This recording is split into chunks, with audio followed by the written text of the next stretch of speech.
Hello everyone, welcome to पवनवा academy. I am Ankita, your friend. और guys, आज के क्लास में हम लोग देखेंगे आपका नेक्स्ट वाला पार्ट, चैप्टर नंबर 7 का, जिसका नाम है elements of group 16, 17 and 18। Okay guys, then today will see the next part of this particular chapter. तो अगर आपने मेरा इस वीडियो को देखने से पहले इसके पहले वाला जो पार्ट है वो नहीं देखा है, तो प्लीज़ मेरी आप सबसे रिक्वेस्ट है कि एक बार जाइए और उस वीडियो को जाके देख लीजिए। वो वीडियो मैं इसलिए बोल रही हूँ क्योंकि क्या होता है ना कि बहुत सारे बेसिक कंसेप्ट्स होते हैं। अगर आप लोग डायरेक्टली जंप करते हो ना हायर वाले स्टेप पे, तो गिरने के चांसेस ज़्यादा होते हैं। इसलिए मेरी आप सबसे रिक्वेस्ट है कि पूरे के पूरे पार्ट्स को देखो, है ना। डायरेक्टली अगर कोई पार्ट को स्विच कर लिया तो कहीं ना कहीं प्रॉब्लम आती है। तो फर्स्ट वाली वीडियो में मैंने बहुत सारी बेसिक चीज़ें कवर की है। अगर आप ये वीडियो को डायरेक्टली देखोगे तो आपको ऐसा लगेगा ये डायरेक्टली कहाँ से आ गया, मुझे तो पता ही नहीं, क्योंकि वो सारे के सारे बेसिक्स जो थे जो इस चैप्टर में लगने वाले हैं, और जितना भी इस चैप्टर का स्टार्टिंग का पार्ट था वो सारा मैंने लास्ट वाली वीडियो में डिस्कस कर लिया था। तो एक बार जाओ देख लो उसको। चलिए, ज़्यादा टाइम वेस्ट किए बिना गाइस डिस्कस करेंगे अपने इस पार्ट को। तो लास्ट वाले क्लास में अगर मैं बात करूँ तो मैंने आप लोगों को एक थोड़ा सा जनरल इंट्रोडक्शन बताया था कि कौन से एलिमेंट्स आते हैं ग्रुप 16, 17 और 18 में। First point.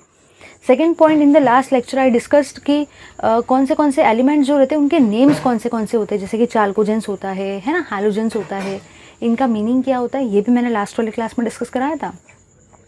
साथ ही साथ मैंने आपको बताया था कि प्रॉपर्टीज़ कौन से दो टाइप की होती है, एटॉमिक प्रॉपर्टीज़ और physical properties. Also at the same time मैंने डिस्कस कराया था कंडेंस इलेक्ट्रॉनिक कॉन्फ़िगरेशन, सारे के सारे एलिमेंट्स का लिखने का ट्रिक क्या होता है। बहुत बेस्ट तरीके से समझाया था उसको, याद है ना।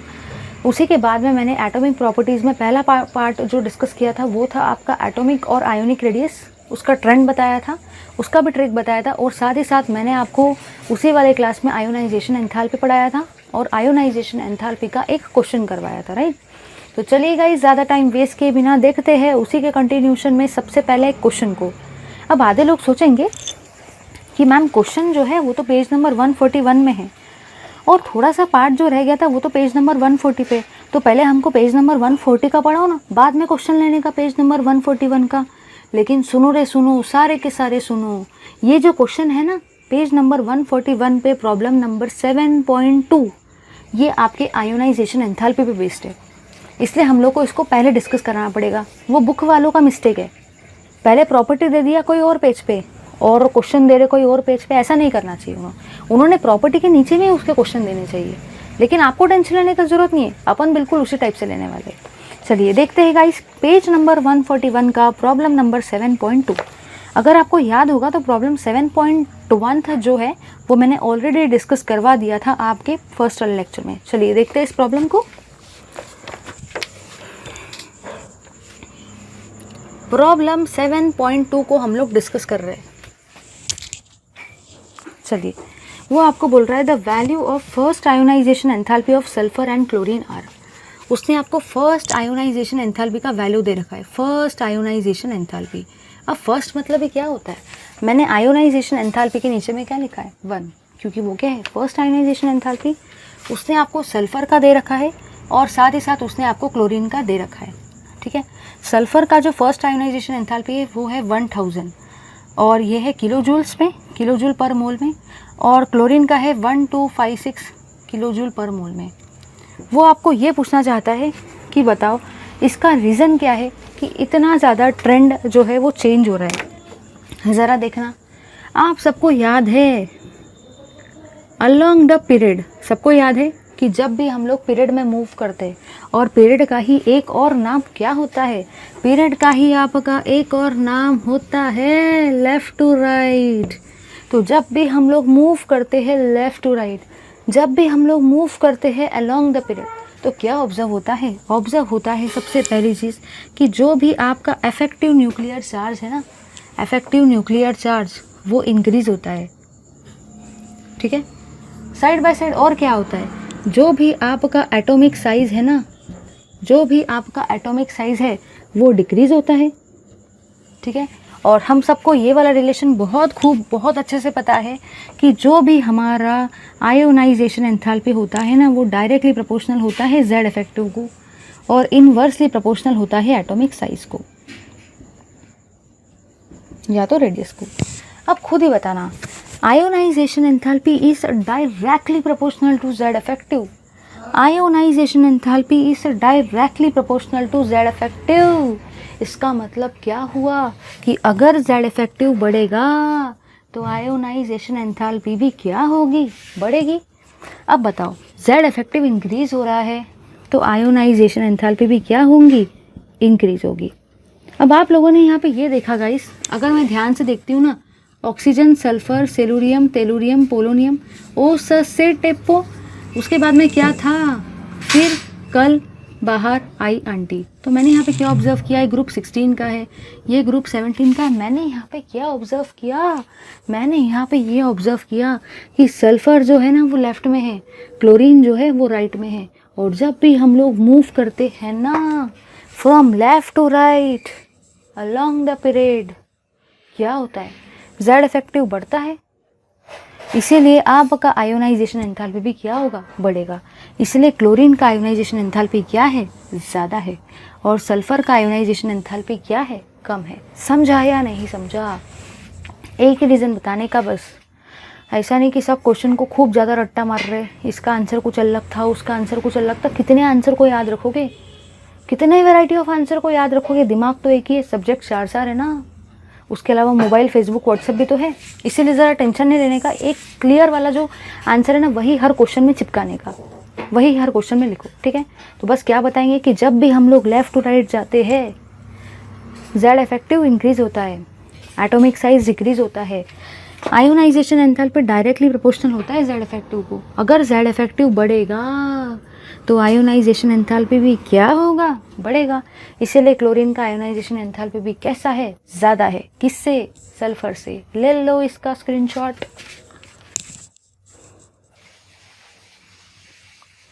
चलिए गाइस, अब हम लोग देखेंगे अपनी नेक्स्ट वाली प्रॉपर्टी को। जैसे कि मैंने आपको लास्ट वाले क्लास में एक चार्ट लिखा के दिया था सारी की सारी एटॉमिक प्रॉपर्टीज़ के लिए, और लास्ट वाली क्लास में मैंने आपको ये भी बताया था कि एटॉमिक प्रॉपर्टीज़ के टोटल आपके 4 टाइप्स होते हैं। उसमें से हम लोगों ने एटॉमिक रेडियस वाला पार्ट और आयोनाइजेशन एंथैल्पी वाला पार्ट लास्ट वाले क्लास में डिस्कस कर लिया था। और आज के क्लास में हम लोग देखेंगे अपनी थर्ड प्रॉपर्टी को, सबसे पहले जिसका नाम क्या है, जिसका नाम है इलेक्ट्रोनेगेटिविटी। तो चलिए गाइस, ज़्यादा टाइम वेस्ट किए बिना डिस्कस करते हैं अपने नेक्स्ट प्रॉपर्टी को, जिसका नाम क्या है, इलेक्ट्रोनेगेटिविटी। चलिए, तो अब ज़्यादा टाइम वेस्ट किए बिना हम लोग डिस्कस करते हैं अपने इलेक्ट्रोनेगेटिविटी वाली प्रॉपर्टी को। चलिए देखते हैं इस पर्टिकुलर थिंग को।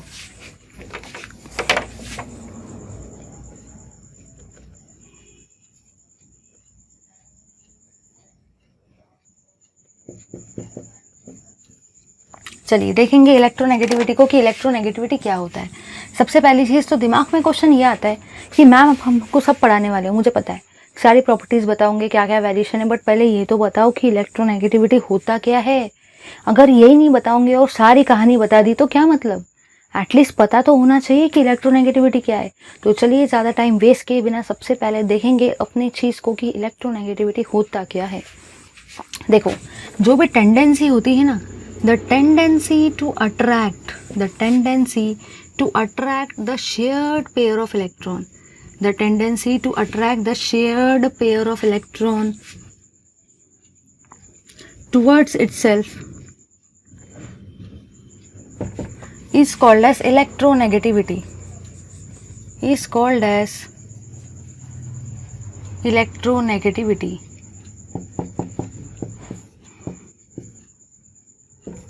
ठीक है, अब आधे लोग बोलेंगे कि मैम चलो ठीक है, डेफिनेशन समझा दिया, डेफिनेशन बता दिया, बट डेफिनेशन को समझाओ तो सही कि डेफिनेशन का मतलब क्या है। तो चलिए अब हम लोग समझेंगे किसको, चलिए अब हम लोग समझेंगे अपने इस पर्टिकुलर डेफिनेशन को। तो देखेंगे कि इलेक्ट्रोनेगेटिविटी का डेफिनेशन क्या कहता है। देखना ज़रा इधर। सबसे पहली चीज़ ये है कि सपोज़ ये 2 एटम है, लेट अस से ये है A और ये है B। अगर मुझे पता है कि हमेशा बॉन्ड के बीच में, बॉन्ड के सेंटर में हमेशा क्या होते हैं, इलेक्ट्रॉन्स होते हैं। अब आपको ये भी पता होगा कि ये जो इलेक्ट्रॉन है ये उसी की तरफ जाते हैं जो मोर पावरफुल होता है। अगर बीच में ट्रॉफी रखी हुई है तो ट्रॉफी ना तो ए को मिलेगी ना तो बी को मिलेगी, ट्रॉफी उसको मिलेगी जो कैसा रहेगा, मोर पावरफुल।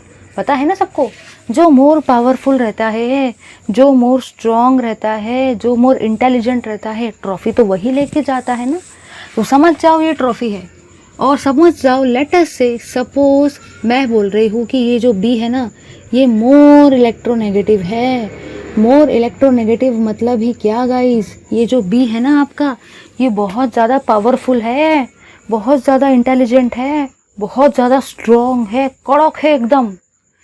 और कैसा है, मोर इलेक्ट्रोनेगेटिव। इसलिए ट्रॉफी भी कौन लेके जाएगा, बी लेके जाएगा। मतलब अगर मुझे इसको लिखना है तो अब मैं इसको ऐसा नहीं लिख पाऊंगी, मैं इसको ऐसा लिखना पड़ेगा मुझे इसको, क्योंकि ट्रॉफी दोनों की दोनों ट्रॉफी किसने ले ली, बी ने ले ली। समझा या नहीं? तो जो भी टेंडेंसी होती है ना इलेक्ट्रॉन को अपनी तरफ खींचने की, जो भी टेंडेंसी होती है ना अपनी तरफ इलेक्ट्रॉन को अट्रैक्ट करने की, लेने की, उसको ही क्या बोला जाता है, इलेक्ट्रोनेगेटिविटी। अब क्या होता है ना, ये तो आपको समझ गया कि सेंटर में ट्रॉफी रखी थी, 2 लोग थे पार्टिसिपेट किए, बट बी कैसा था, बी था आपका मोर स्ट्रॉन्ग, मोर इंटेलिजेंट और साथ ही साथ मोर पावरफुल। इसीलिए क्या हुआ, बी जो था वो तो मोर इलेक्ट्रोनेगेटिव था। दोनों के दोनों ट्रॉफी, आई मीन टू से दोनों के दोनों इलेक्ट्रॉन कौन लेके गया, बी लेके गया। समझा या नहीं? और इसी प्रॉपर्टी को क्या कहा जाता है, इलेक्ट्रोनेगेटिविटी।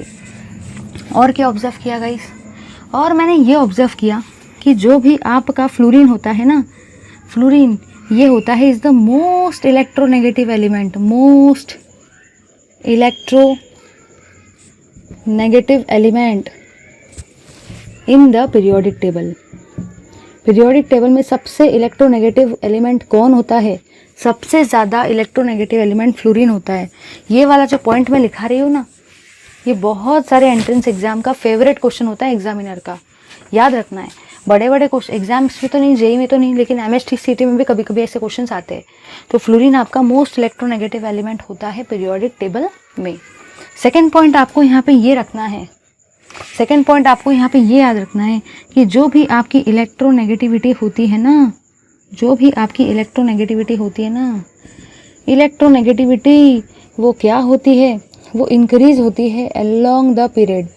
आपकी जो भी गाइस इलेक्ट्रोनेगेटिविटी होती है ना, वो इंक्रीज होती है अलोंग द पीरियड। मतलब ही क्या, अलोंग लेफ्ट टू राइट। जब भी हम लोग लेफ्ट टू राइट जाते हैं ना, जब भी हम लोग लेफ़्ट टू राइट जाते हैं ना, तो जो भी आपकी इलेक्ट्रोनेगेटिविटी रहती है ना गाइस, इलेक्ट्रोनेगेटिविटी वो क्या होते जाती है, आपकी इलेक्ट्रोनेगेटिविटी इंक्रीज होते जाती है। समझा या नहीं समझा? और आपको ये भी पता होने चाहिए कि group 17 shows higher electronegativity, shows higher electronegativity. तो बस गाइस देखो मैंने आपको क्या क्या बताया, एक बार क्विकली हम लोग रिवाइज कर लेते। मैंने आपको ये बताया जो स्ट्रॉन्ग होता है, जो पावरफुल होता है, वही इलेक्ट्रॉन को लेके चले जाता है, बस इतना याद रखने का है। तो यहाँ पे बी कैसा है, स्ट्रॉन्ग है, कैसा है, पावरफुल है, कैसा है, इंटेलिजेंट है। ये वाले ट्रॉफी को दोनों के दोनों कौन ले लेगा, बी ले लेगा। बी ने दोनों के दोनों ट्रॉफी को, दोनों के दोनों इलेक्ट्रॉन को ले लिया। बी क्या हुआ, मोर इलेक्ट्रोनेगेटिव। चलिए ठीक है, क्योंकि बुक में इलेक्ट्रोनेगेटिविटी की डेफिनेशन नहीं दे रखी है। उनको लगता है कि सारे के सारे स्टूडेंट्स जो है 11th में बहुत अच्छे से पढ़ के आए, बट मुझे पता है कि आप लोगों ने 11th को सीरियसली पढ़ा ही नहीं है, इसीलिए तो मैंने बताया ना। चलो ठीक है, उसके बाद मैंने आपको एक पॉइंट सबसे काम का बताया जो एंट्रेंस से पूछा जाता है कि फ्लोरीन जो होता है मोस्ट इलेक्ट्रोनेगेटिव एलिमेंट होता है। और क्या बताया गाइस कि लेफ्ट टू राइट जाने से इलेक्ट्रोनेगेटिविटी इंक्रीज होती है। फिर आधे लोग बोलेंगे कि मैम थोड़ी देर पहले तो बताया कि फ्लोरीन मोस्ट इलेक्ट्रोनेगेटिव एलिमेंट है, अब आप क्या बता रहे हो कि ग्रुप 17 हायर इलेक्ट्रोनेगेटिविटी दिखाता है। पहले ये बताया फिर ये बताया, तो चल क्या रहा है जरा बताओ। सुनो रे सुनो, सारे के सारे सुनो। जो ग्रुप 17 होता है ना, फ्लोरीन भी तो उसी में आता है ना, याद है ना। फिर कल बाहर आई आंटी, फिर कल बाहर आई aunty, fluorine chlorine bromine iodine astatine, ये सारे के सारे काय में आते हैं, ग्रुप 17 में आते हैं। तो ग्रुप 17 ही तो है, ये इलेक्ट्रोनेगेटिविटी दिखा रहा है। ग्रुप 17 में ही तो फ्लोरीन आता है, लेकिन फ्लोरीन कैसा है, खतरनाक वाला इलेक्ट्रोनेगेटिव, सारे के सारे पीरियोडिक टेबल में से। समझा या नहीं समझा? ले लो इसका स्क्रीनशॉट। चलिए गाइस, चलिए अब हम लोग देखेंगे इलेक्ट्रोनेगेटिविटी के बाद में अपने नेक्स्ट वाले और लास्ट वाले एटॉमिक प्रॉपर्टी के कंसेप्ट को, जिसका नाम क्या है, जिसका नाम है आपका इलेक्ट्रॉन गेन एंथैल्पी। तो चलिए गाइस, ज़्यादा टाइम वेस्ट किए बिना डिस्कस करेंगे इलेक्ट्रॉन गेन एंथैल्पी को। इलेक्ट्रॉन गेन एंथैल्पी,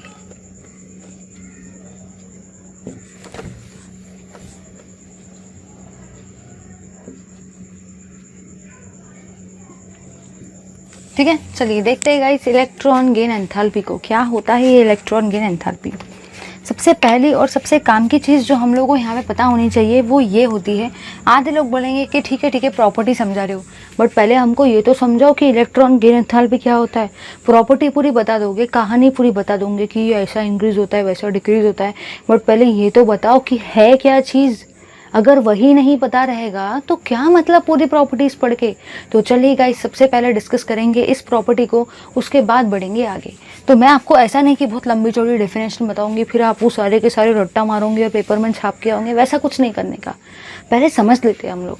तो समझाना मुझे जो है ना गाइस वो ये है कि सपोज मैंने एक ए एटम को लिया है, अब ये क्या करने वाला है, ये इलेक्ट्रॉन को लेने वाला है, ठीक है। तो जो भी इसके अंदर में एनर्जी चेंजेस होंगे, एनर्जी इंक्रीज हो रही है या डिक्रीज हो रही है।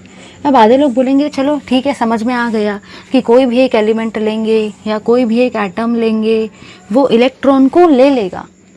वो इलेक्ट्रॉन को क्या करेगा, वो इलेक्ट्रॉन को गेन करेगा। आधे लोग बोलेंगे इलेक्ट्रॉन को लेफ्ट हैंड साइड में क्यों लिखा? क्योंकि भाई सुनो ना, ये जो एटम है ये इलेक्ट्रॉन का गेन कर रहा है, तभी तो एंथैल्पी का नाम क्या है, इलेक्ट्रॉन गेन एंथैल्पी।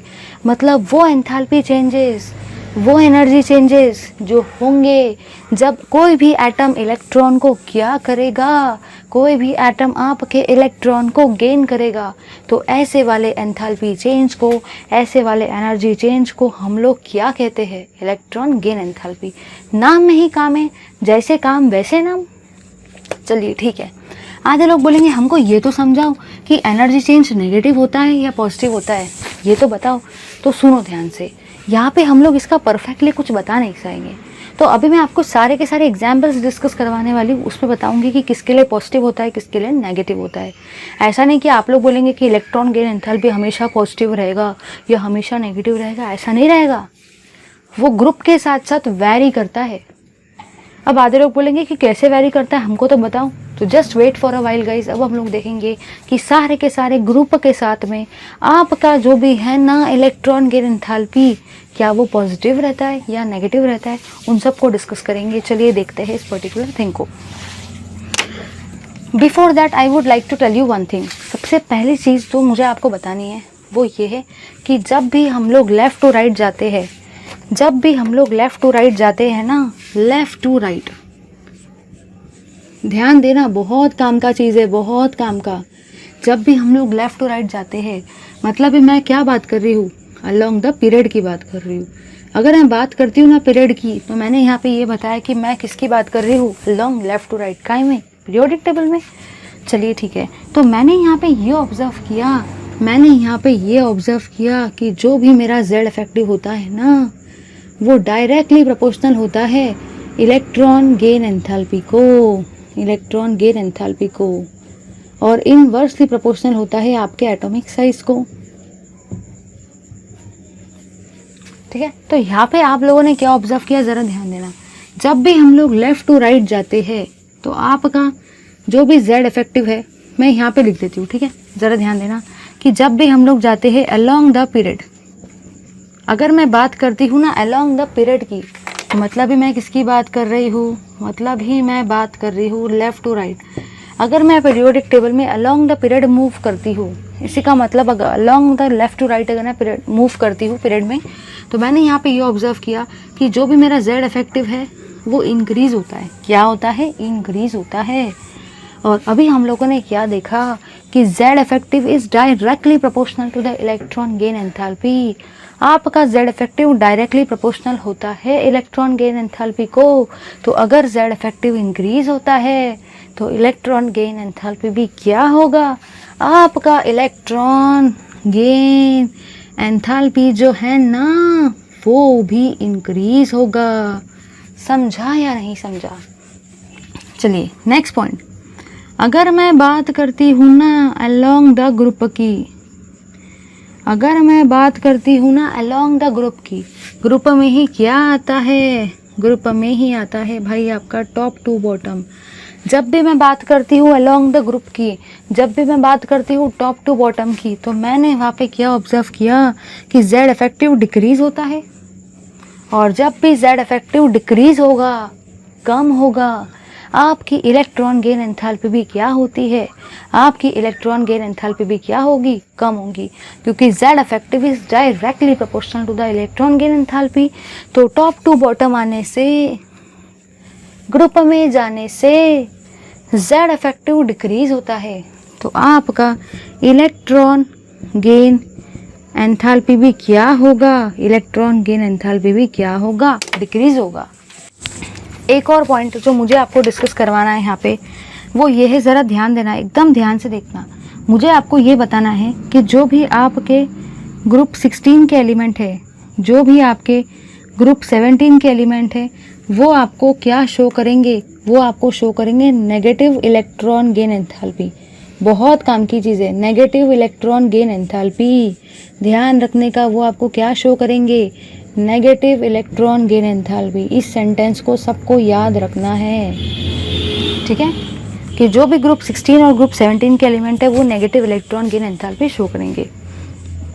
अब आधे लोग बोलेंगे कि मैम बाकी ग्रुप का क्या, 13, 14, 15 का क्या? तो भाई वो हमने चैप्टर का पार्ट नहीं है।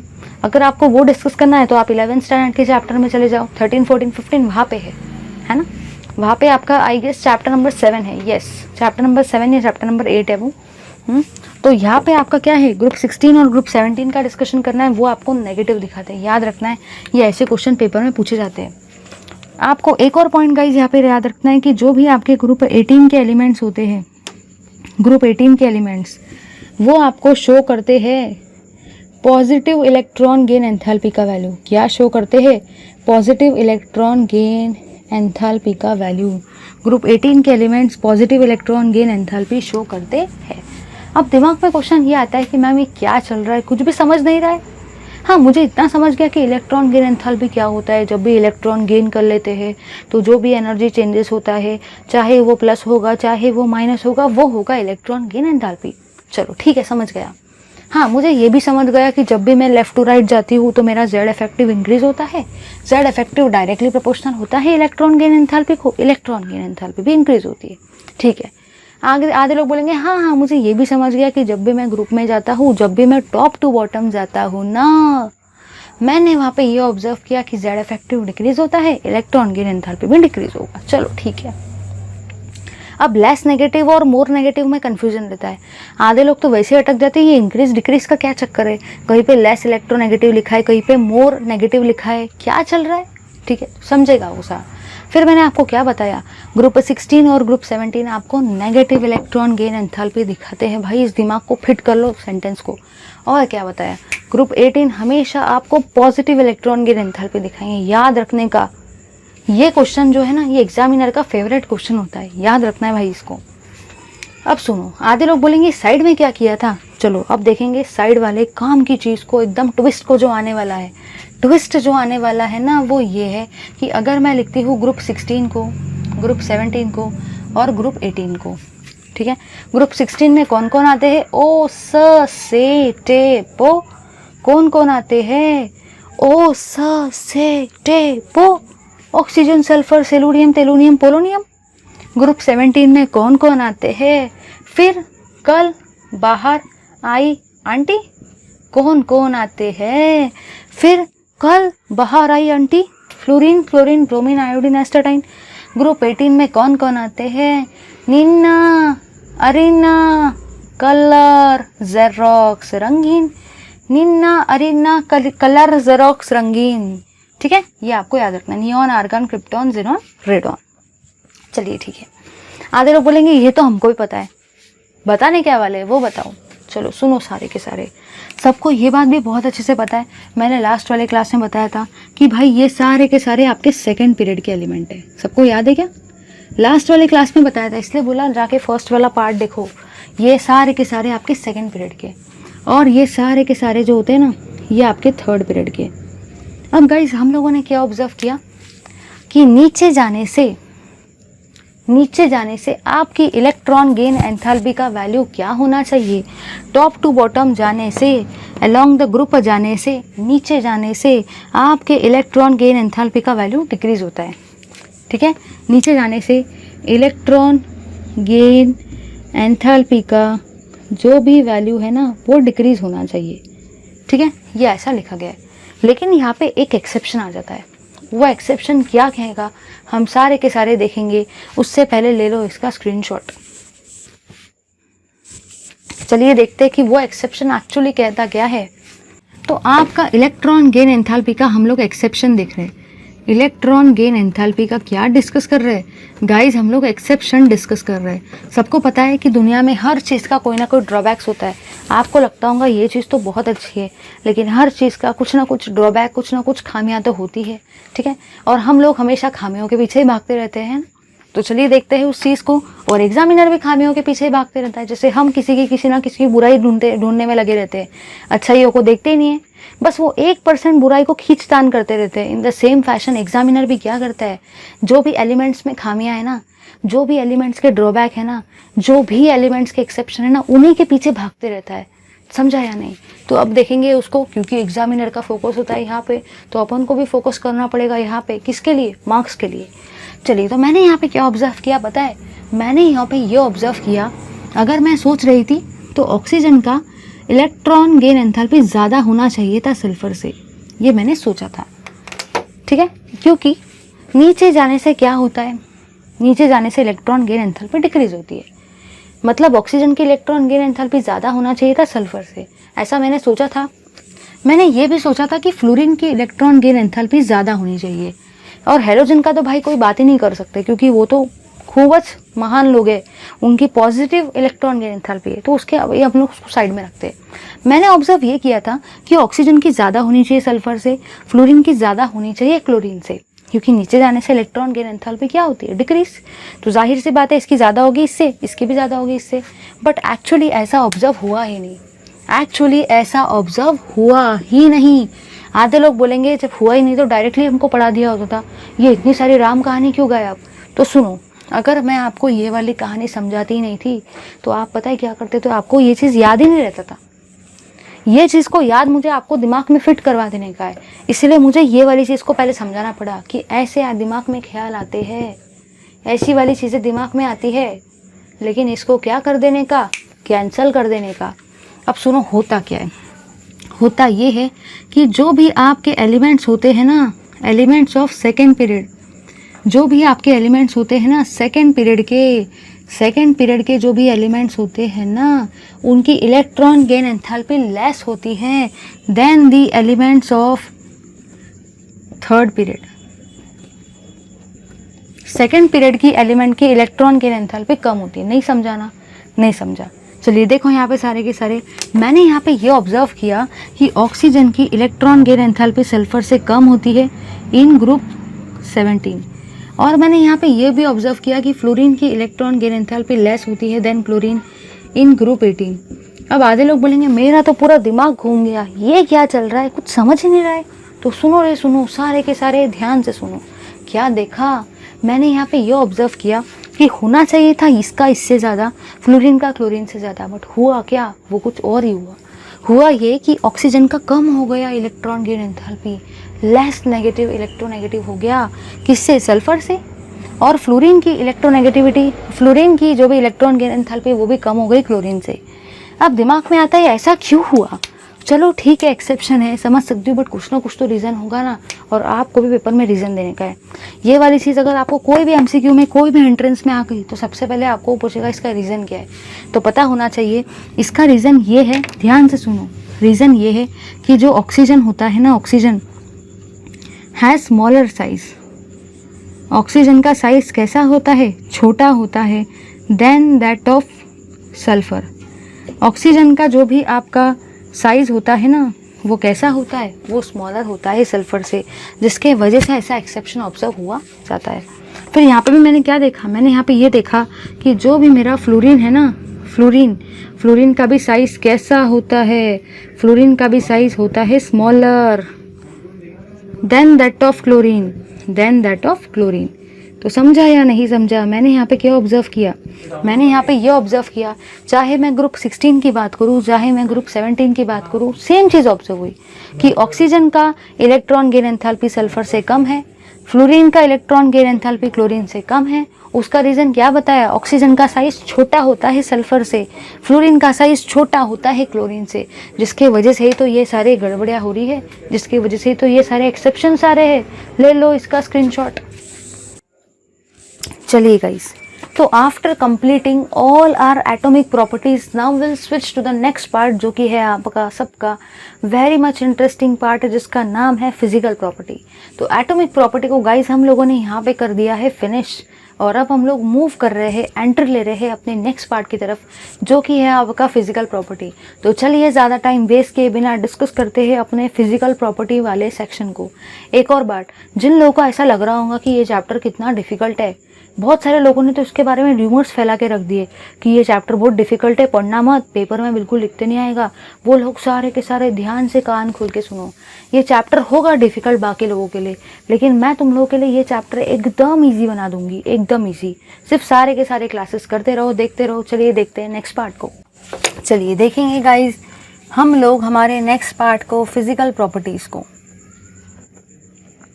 जैसे कि मैंने आपको फर्स्ट वाले पार्ट में इस चैप्टर के बताया था फिजिकल प्रॉपर्टीज़ का चार्ट, उसमें बताया था गाइस कि हम लोग फिजिकल प्रॉपर्टीज़ डिस्कस करने वाले हैं ग्रुप 16, ग्रुप 17 और ग्रुप 18 एलिमेंट्स की। तो चलिए सबसे पहले हम लोग डिस्कस करते हैं physical properties of group 16 element की। चलिए देखेंगे ग्रुप 16 एलिमेंट की फिजिकल प्रॉपर्टीज़ क्या कहती है।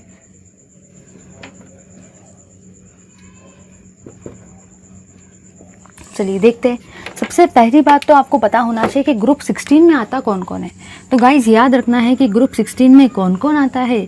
ओ स से टे पो, क्या क्या आता है? ओ स से टे पो, यही तो आते हैं आपके ग्रुप 16 में।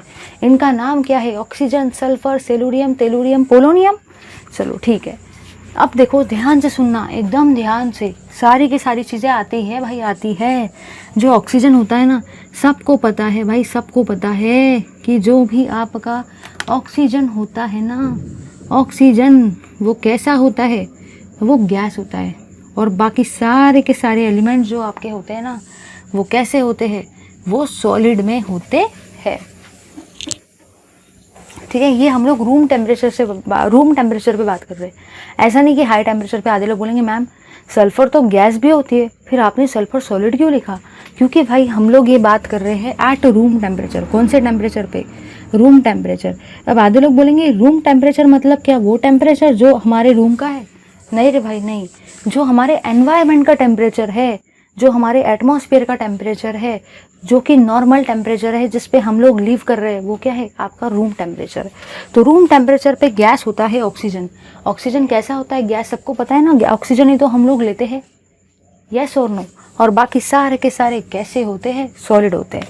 और क्या याद देखा, ये और आपको यहाँ पे ये याद रखना है कि भाई जो आपके ऑक्सीजन और सल्फ़र है ना, ऑक्सीजन और सल्फ़र ये दोनों के दोनों कैसे होते हैं? ये दोनों के दोनों होते हैं नॉन मेटल। ऑक्सीजन और सल्फ़र भाई आपके नॉन मेटल होते हैं। सिमिलरली सेलुरियम और तेलुरियम आपके मेटलॉइड होते हैं। कौन होते हैं? मेटलॉइड होते हैं। और जो भी आपका पोलोनियम भाई साहब है ना, पोलोनियम भाई साहब मेटल तो है, लेकिन सुनो कौन सा मेटल है? Radio active metal. Radio active metal, जो रेडियो को एक्टिव करते हैं वो मेटल्स नहीं रे बाबा, मतलब ऐसे मेटल जो रेडिएशंस देते हैं, अल्फ़ा बीटा गामा रेडिएशंस, उनको हम लोग क्या बोलते हैं? Radio active metal. तो आधे लोग बोलेंगे कि मैम बुक में तो खूब सारे पॉइंट दे रखे, बहुत सारे लंबे लंबे पैराग्राफ दे रखे, सच में क्या हम लोग इतनी इतनी कहानी पढ़ के याद रखेंगे? नहीं रे बाबा नहीं। जैसा मैंने आपको चार्ट के फॉर्म में ही बताया ना, बिल्कुल इसको ऐसे याद रखो। मैंने देखो आपको कितना सिस्टमेटिकली सब कुछ बताया है, गैस, सॉलिड। ये आप लोग भी, मेरी आप सबसे रिक्वेस्ट है कि जब भी आप लोग अगर इस वीडियो को देख के नोट्स बना के सोच रहे हो ना, तो बिल्कुल ऐसे ही नोट्स बनाना।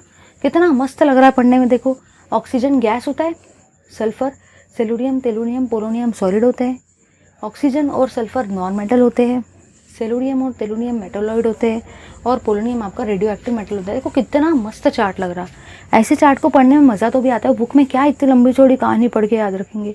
इसलिए तो बोला मैं इस चैप्टर को खतरनाक वाला ईजी बना दूंगी।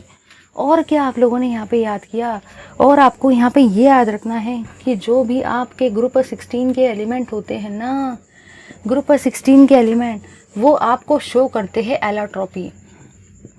एलोट्रॉपी वो आपको शो करते हैं। अब आधे लोग बोलेंगे कि मैम ये एलोट्रॉपी क्या है। आप सबको पता है जैसे कार्बन के 3 एलोट्रॉप होते हैं, डायमंड, ग्रेफाइट और फ्लोरीन, और 2 भी डिस्कवर्ड हुए, कार्बन नैनोट्यूब और ग्राफीन। ये 5 टोटल कार्बन के आइसोटोप होते हैं। 3 सबको आते हैं, 2 नहीं आते। इन द सेम फैशन आपके जो भी ग्रुप 16 के एलिमेंट होते हैं ना, वो सारे के सारे एलोट्रॉपी शो करते हैं। फिर आधे लोग बोलेंगे भाई कार्बन भी तो है मैम, बट सुनो ना, वो आपके ग्रुप 14 का है। ये चैप्टर का नाम ही क्या है, ग्रुप 16, 17 और 18। इसका मतलब इस चैप्टर में हम लोग इन्हीं के एलिमेंट की प्रॉपर्टी को डिस्कस करने वाले हैं, 16, 17, 18 ग्रुप के। तो ग्रुप 16 के एलिमेंट आपको क्या शो करते हैं, सबसे खासियत, सबसे इम्पोर्टेंट प्रॉपर्टी क्या होती है, एलोट्रॉपी होती है, जो कि ये ग्रुप आपको दिखाते हैं। ले लो सारे के सारे इसका स्क्रीनशॉट। अब आधे लोगों को आपको ये सारी चीज़ें भी, एक और पॉइंट यहाँ पे याद रखना है जो हम लोगों ने डिस्कस नहीं किया है, वो ये है कि जो भी आपका मेल्टिंग पॉइंट होता है ना, जो भी आपका गाइस मेल्टिंग पॉइंट होता है और जो भी आपका बॉइलिंग पॉइंट होता है, सबको पता है ना, जब लिक्विड मेल्ट कर जाता है, मतलब जब सॉलिड मेल्ट करता है, जब सॉलिड टू लिक्विड में कन्वर्शन होता है, उस टेम्परेचर को हम लोग मेल्टिंग पॉइंट बोलते हैं। और जब लिक्विड गैस में कन्वर्ट होता है या वेपर में कन्वर्ट होता है, उसको बॉइलिंग पॉइंट बोलते हैं। increases with increase in molecular mass, increases with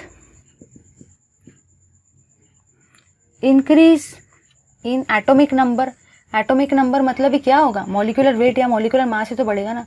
तो जैसे जैसे एटॉमिक नंबर बढ़ते जाता है, वैसे वैसे आपका जो भी मेल्टिंग पॉइंट और बॉइलिंग पॉइंट है वो भी क्या होता है, वो भी इंक्रीज होता है। एटॉमिक नंबर का मतलब ही क्या हुआ, जनरली मैं बात कर रही हूँ भाई आपकी मॉलिक्यूलर मास की। ठीक है, लो इसका स्क्रीनशॉट जल्दी से। चलिए अब हम लोग डिस्कस करेंगे अपने प्रॉब्लम नंबर 7.3 को। देखेंगे ज़्यादा टाइम वेस्ट किए बिना प्रॉब्लम 7.3 को देखते। प्रॉब्लम नंबर 7.3, प्रॉब्लम 7.3 गिवन है भाई आपके पेज नंबर 141 पर। Why there is a large difference between the melting point and boiling point of oxygen and sulphur. मतलब वो आपको ये बोल रहा है कि लेटस से भाई ये आपका ऑक्सीजन है और लेटस से ये आपका सल्फर है। ठीक है, एक तरफ क्या दे रखा है, एक तरफ आपको दे रखा है ऑक्सीजन और दूसरी तरफ आपको दे रखा है सल्फर। अब देखो आधे लोग बोलेंगे कि मैम मेल्टिंग पॉइंट और बॉइलिंग पॉइंट का यहाँ पे बोल रखा है कि डिफरेंस बहुत ज़्यादा है। मतलब ऑक्सीजन का मेल्टिंग पॉइंट और सल्फर का मेल्टिंग पॉइंट में बहुत ज़्यादा डिफरेंस है, ऑक्सीजन का बॉइलिंग पॉइंट और सल्फर के बॉइलिंग पॉइंट में भी बहुत ज़्यादा डिफरेंस है। तो आप लोगों को ये चीज़ समझ में नहीं आएंगी कि कैसे डिफरेंस है। इसलिए मैंने आपका काम एक और इजी किया है, आपको एग्जैक्ट तरीके से समझाने के लिए। पता है मैंने क्या किया, मैंने इनके वैल्यूज़ भी गैदर किए। तो जो मेल्टिंग पॉइंट होता है ऑक्सीजन का वो 55 है और मेल्टिंग पॉइंट जो होता है सल्फर का वो 393 है। यहाँ पे 90 है, यहाँ पे 718 है। तो अब हम लोग देखेंगे इस पर्टिकुलर पार्ट को, ज़रा ध्यान देना। मैंने क्या किया ना, इनके वैल्यूज़ को बिल्कुल उसी टेबल से आपके लिए निकाला है ताकि आपको समझ में आए। अब आप लोग खुद सोचो, यहाँ पे ये 55 है और ये 393 है, कितना ज़्यादा डिफरेंस आया। एक तो सिर्फ 55 है और दूसरा कहाँ पे है 393, कितना खतरनाक डिफरेंस है। अब यहाँ पे बॉइलिंग पॉइंट है 90 और यहाँ पे बॉइलिंग पॉइंट है 718, यहाँ पे भी बहुत खतरनाक वाला डिफरेंस है। ज़रा देखो कहाँ पे 90 और कहाँ पे 718, बहुत ज़्यादा डिफरेंस हुआ।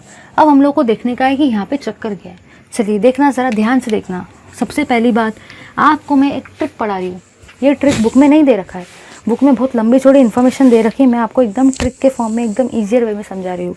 तो भाई कहना मुझे जो है ना, एकदम ध्यान से देखना, एकदम ध्यान से, कि जो भी आपके मॉलिक्यूल का साइज़ होता है या जो भी आपके एटम का साइज़ होता है वो डायरेक्टली प्रोपोर्शनल होता है वैन डर वाल फोर्सेस को।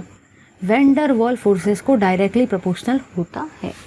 वैन डर वाल फोर्सेस जो होते हैं वो डायरेक्टली प्रोपोर्शनल होते हैं बॉइलिंग पॉइंट को और डायरेक्टली प्रोपोर्शनल होते हैं भाई आपके मेल्टिंग पॉइंट को। वैन डर वाल फोर्सेस आपके बॉइलिंग पॉइंट को भी डायरेक्टली प्रोपोर्शनल होते हैं और मेल्टिंग पॉइंट को भी डायरेक्टली प्रोपोर्शनल होते हैं। तो देखो ये जो पॉइंट है ना, जो मैं आपको बता रही हूँ, बुक में इसी को घुमा फिरा के इतने ख़राब तरीके से दे रखा है, कुछ बताया कुछ नहीं बताया। आधे लोग तो पढ़ेंगे तो वैसे कंफ्यूज रहेंगे ये क्या चल रहा है। इसलिए मैंने क्या किया है ना, मैंने आपको एक बहुत ही बेस्ट गिफ्ट के फॉर्म में ये वाली रिलेशन को दे रखा है। ये relation it's a kind of gift to you all guys. चलिए देखते हैं कि ये रिलेशन का काम क्या है, और आपको बहुत पसंद आएगा ये रिलेशन। देखो सारे के सारे याद आना, मैंने ध्यान से देखने का, ध्यान से देखना। मैंने यहाँ पे ये ऑब्जर्व किया, ओ स से टे पो, ये ग्रुप 16 की मैं बात कर रही हूँ।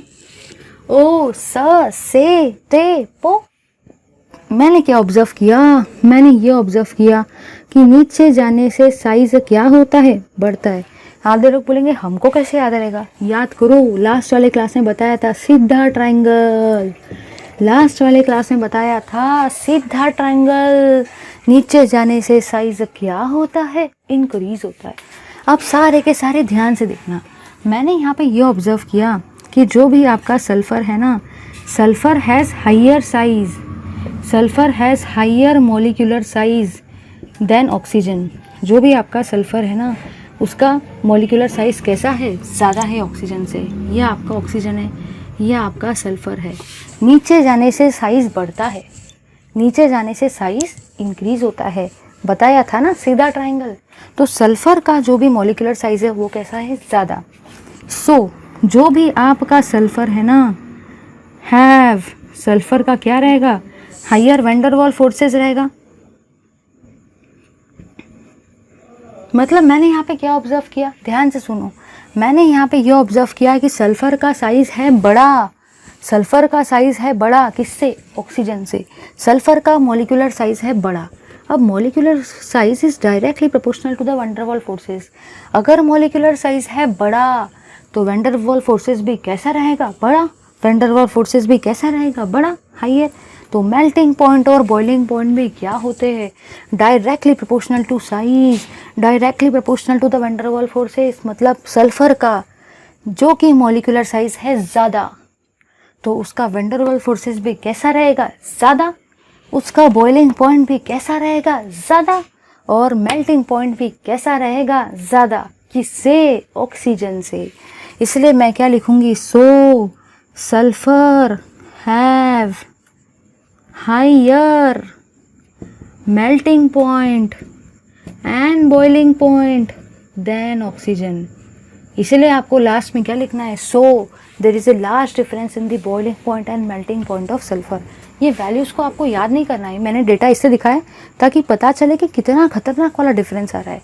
समझा या नहीं, ये रिलेशन है ना बुक में दिया नहीं है, मैं आपको गिफ्ट के फॉर्म में दे रही हूँ। समझा या नहीं। अगर मॉलिक्यूलर साइज है ज़्यादा, वैंडरवाल फोर्सेस भी कैसे रहेंगे, ज़्यादा। मेल्टिंग पॉइंट भी कैसा रहेगा, ज़्यादा। बॉइलिंग पॉइंट भी कैसा रहेगा, ज़्यादा। ले लो सारे के सारे इसका स्क्रीनशॉट। चलिए अब ग्रुप 16 के फिजिकल प्रॉपर्टीज़ को देखने के बाद गाइज हम लोग देखेंगे ग्रुप 17 के फिजिकल प्रॉपर्टीज़ को।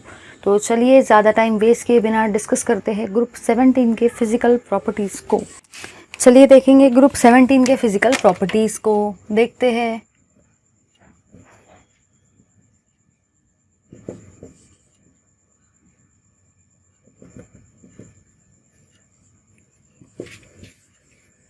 चलिए सबसे पहली बात तो आपको यहाँ पे ये पता होना चाहिए कि आपके ग्रुप 17 में कौन से एलिमेंट आते हैं। तो कौन से एलिमेंट आते हैं भाई आपके ग्रुप 17 में, आपके ग्रुप 17 में आते हैं फिर, कल, बाहर, आई, आंटी। कौन कौन आता है, फिर, कल, बाहर, आई, aunty, fluorine, chlorine, bromine, iodine, astatine. चलिए ठीक है, ये तो समझ में आ गया। अब सुनना ज़रा ध्यान से सुनना। बुक में तो खूब लंबी चौड़ी कहानी दे रखी है, हमारे पास उसको पढ़ने के लिए और समझने के लिए टाइम तो है नहीं, इसलिए मैं आपको एकदम खतरनाक वाले एकदम बेस्ट तरीके से चार्ट के फॉर्म में बता रही हूँ।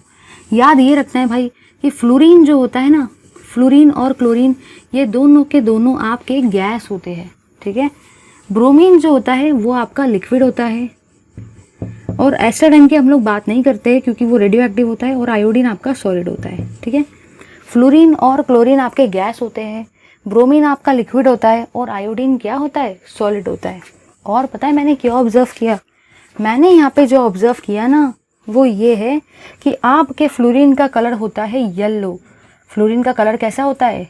येलो गैस के फॉर्म में होता है फ्लोरीन, येलो कलर होता है उसका, येलो कलर।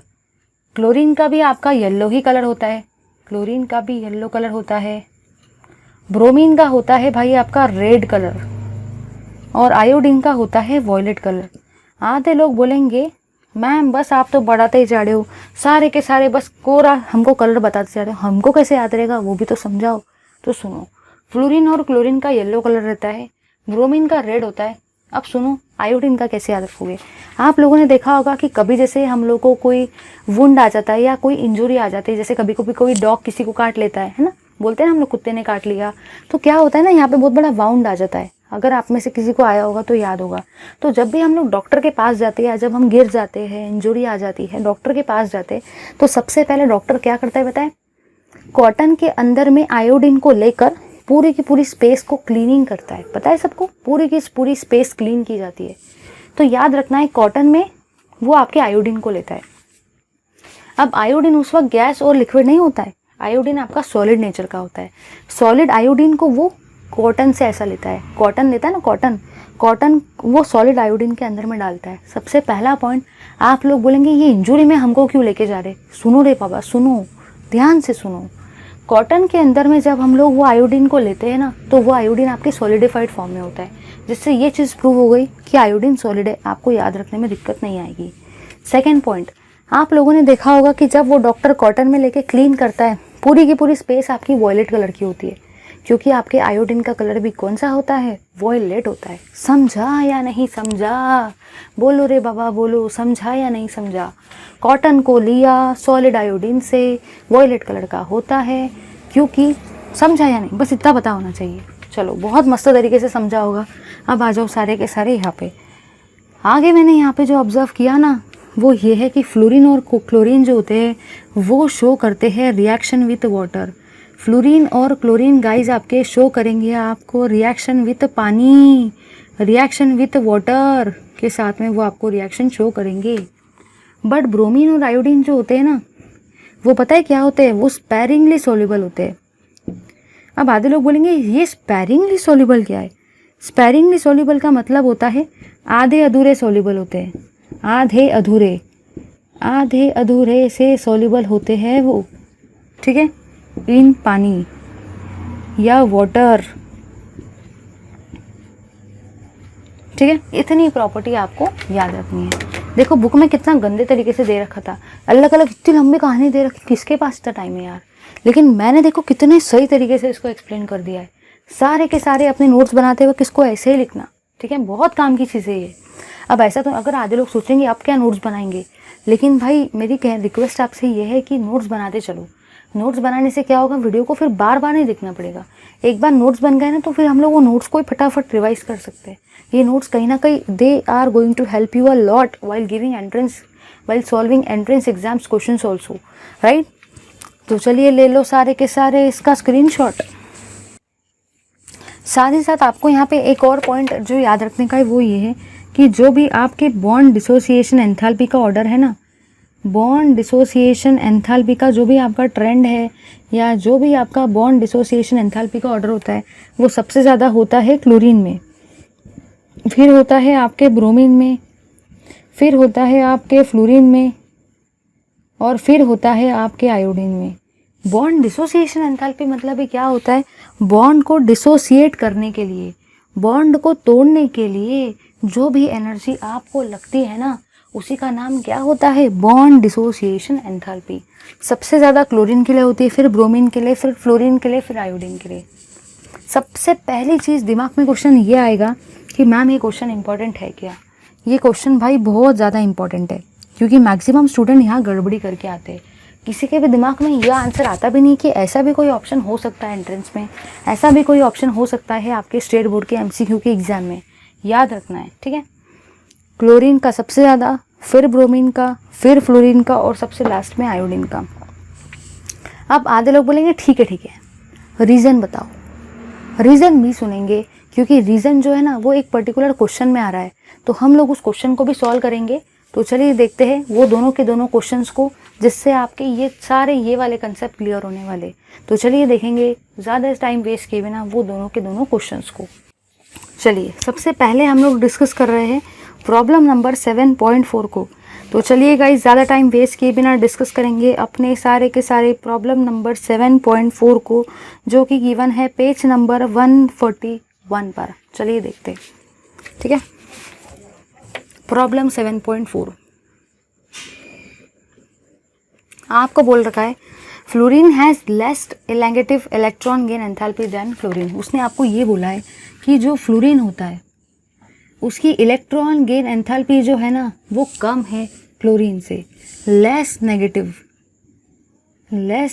है फ्लोरीन की electron gain enthalpy. Electron gain enthalpy जो है ना फ्लोरीन की वो लेस नेगेटिव है देन क्लोरीन। ऐसा क्यों? वो आपको पूछना चाहता है कि बताओ ऐसा क्यों हो रहा है कि फ्लोरीन की इलेक्ट्रॉन गेन एंथैल्पी कम है एज़ कम्पेयर टू क्लोरीन। सुनो, ध्यान से देखने का सारे के सारे।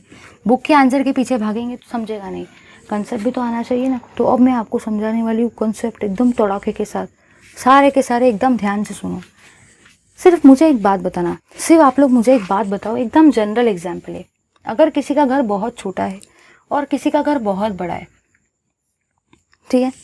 अब सपोज यहाँ पे गेस्ट है, मतलब यहाँ पे मैं बोल रही हूँ कि मेहमान आने वाले हैं, मेहमान आएंगे, ठीक है, मतलब ये गेस्ट आने वाले हैं। तो जिसका भी घर छोटा रहेगा वो बोलेगा यार मेरे घर में मेहमान आ रहे, अब मैं उनको कहाँ पे रखूँगा? मेरा घर तो इतना सा है, मेरा घर तो इतना छोटा है, मेरे ही रहने के लिए उसमें जगह नहीं है, मेहमान को कहाँ से लाऊंगा? समझा या नहीं? तो छोटे घर वाला बोलेगा कि मेरे पास तो मेहमान को लाने के लिए कोई जगह ही नहीं है। अगर मेहमान मेरे घर में आएंगे भी तो वो रहेंगे कहाँ पे? क्योंकि मेरा घर तो एकदम छोटा सा है, मेरे घर में मेरे ही रहने के लिए जगह नहीं है, तो मैं मेहमान को जगह कहाँ से दूंगा? ठीक है ना। अब क्या होगा, अगर गेस्ट को यहाँ पे जाना है जिसका घर बहुत बड़ा है, जिसका घर अच्छा खासा बड़ा है, वो बोलेगा हाँ भाई मेहमान आराम से मेरे घर में आ सकता है। क्यों आ सकता है? क्योंकि मेरे घर का साइज़ भी कैसा है, बड़ा। मेरे घर में मेरे लिए भी रहने के लिए बहुत सारी जगह है, और गेस्ट आके मतलब मेहमान आके भी आराम से मेरे घर में रह सकते हैं, क्योंकि मेरे घर का साइज़ कैसा है, बड़ा। तो एकदम नॉर्मल सी चीज़ है वाली कि जिसका घर बहुत ज़्यादा छोटा रहता है उसके घर में बेचारे के लिए खुद के रहने को जगह नहीं रहती है। बाहर से मेहमान, बाहर से गेस्ट कहाँ से आएंगे, उसके घर में कहाँ से रहेंगे? समझा या नहीं? और बड़े घर वाला बोलेगा मेरा घर तो बहुत बड़ा है, मेरे पास भी रहने के लिए जगह है और भी बहुत सारी जगह स्पेस खाली है, कोई भी गेस्ट आके आराम से मेरे घर में आराम कर सकता है। बस भाई यही वाला कंसेप्ट यहाँ पे लगने वाला है। कितना मस्त ट्रिक था ना ये। अब सुनो सारे के सारे केमिस्ट्री में मैंने यहाँ पे ये जाना कि फ्लोरीन का जो साइज़ होता है ना, फ्लोरीन का साइज़ कैसा होता है? फ्लोरीन का साइज़ होता है बहुत ज़्यादा स्मॉल, बहुत ज़्यादा छोटा है बेचारे का घर, बहुत ज़्यादा छोटा सा है। और ये है आपका क्लोरीन। क्लोरीन का जो भी साइज़ है ना वो कैसा है? वो लार्ज है, बड़ा है। अब इसका नाम ही है इलेक्ट्रॉन गेन एंथैल्पी, मतलब कहीं ना कहीं एनर्जी चेंज होने वाला है, कहीं ना कहीं एंथैल्पी चेंज होने वाला है। कब? जब इलेक्ट्रॉन का क्या होगा? इलेक्ट्रॉन का गेन होगा।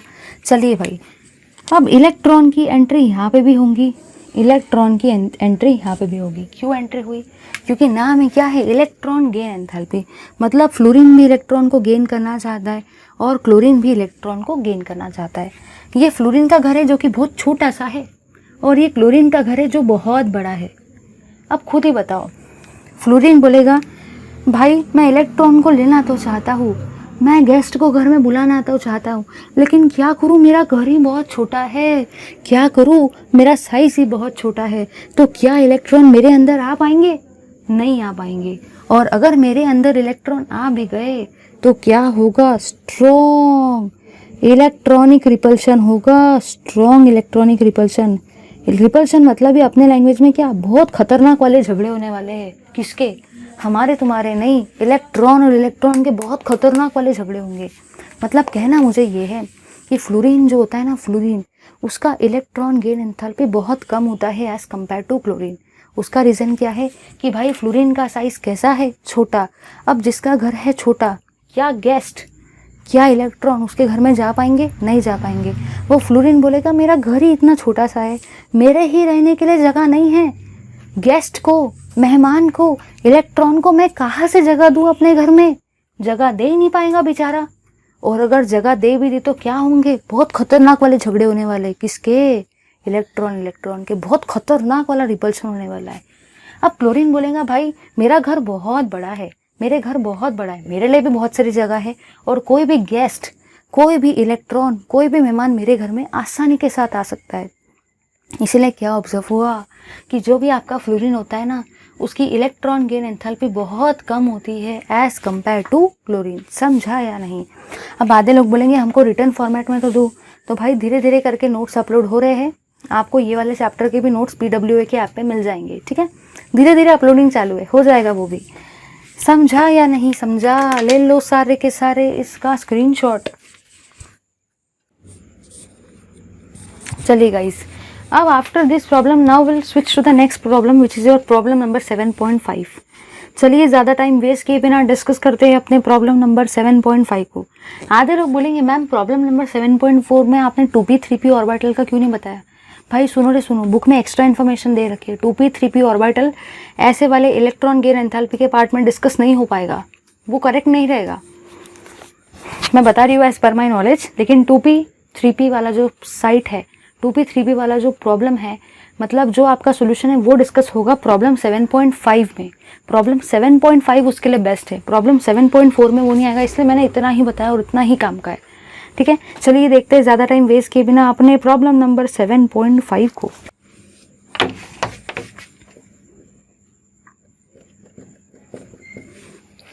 भाई आपका प्रॉब्लम 7.5 भी कहाँ पे? पेज नंबर 141 पर।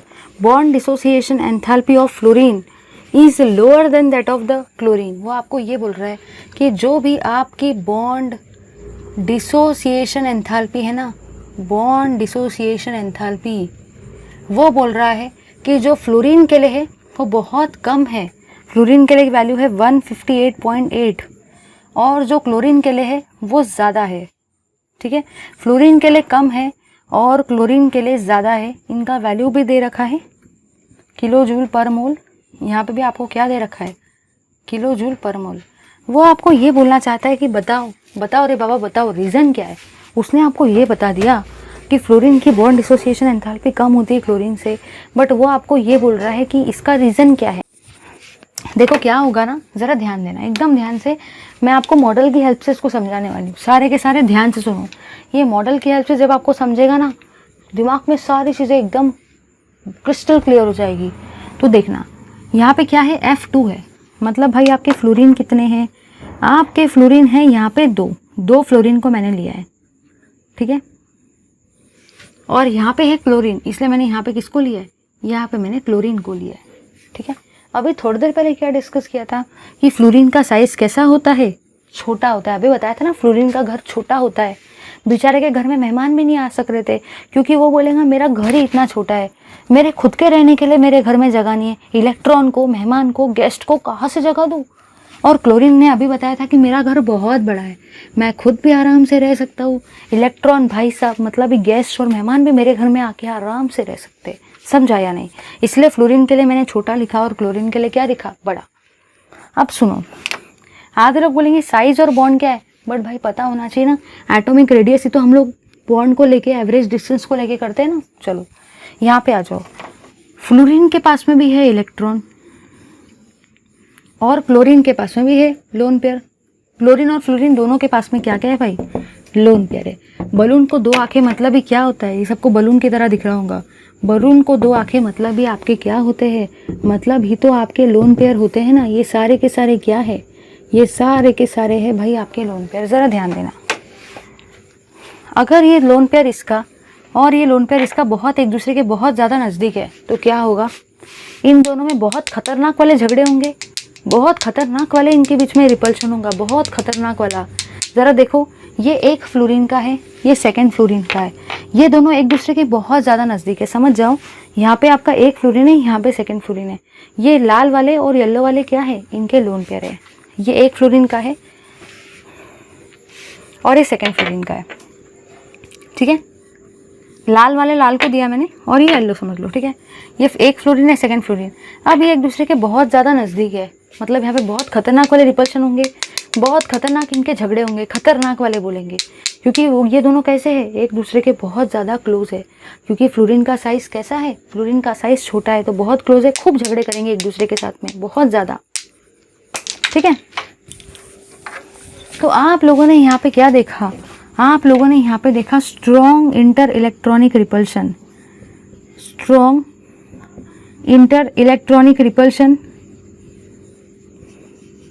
बहुत ज़्यादा खतरनाक वाला इंटर इलेक्ट्रॉनिक रिपल्शन है between the lone pair, between the lone pair of both the fluorine.